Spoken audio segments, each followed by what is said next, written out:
नमस्कार welcome to my channel कि मु जह्नी आलू काजू मसला बनैकी देखैबी। एठी मु जह्नी आउ आलू को काटिकी भल भावरे धोई नेछि।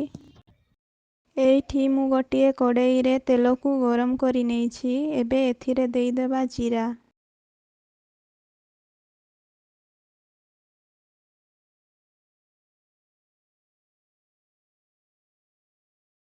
जीरा फुटी गला परे एथिरे देई देबा पियाज। मु गोटिए पियाज को काटिकी नेछि।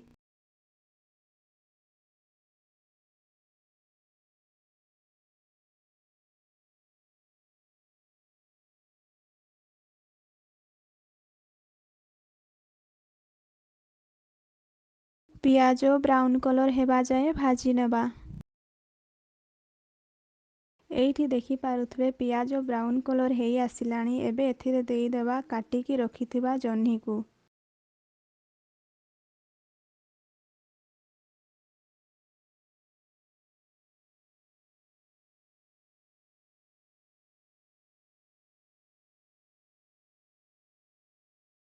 एबे एथिरे देई देबा स्वाद अनुसारे लूण।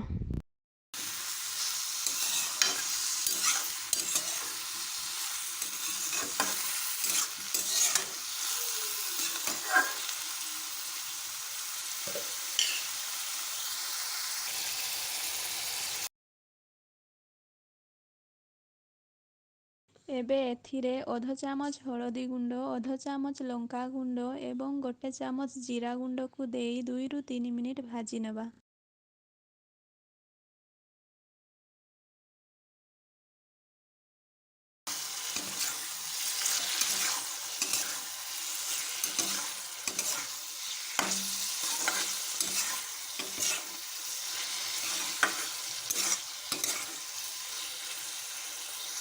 एबे एथिरे देई देबा काजू बटा को। मु आगरू काजू को बाटिकी रखिथिली।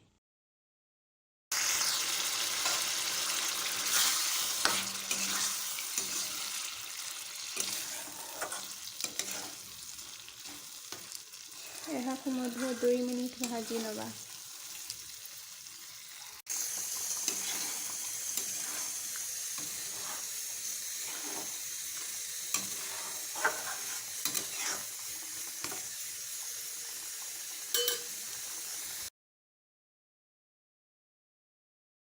एबे एथिरे देई देबा आलू। एठी मु आलू को सिझेइकी नेछि। आपण माने चाहिले भाजी की भी नेई पारिबे।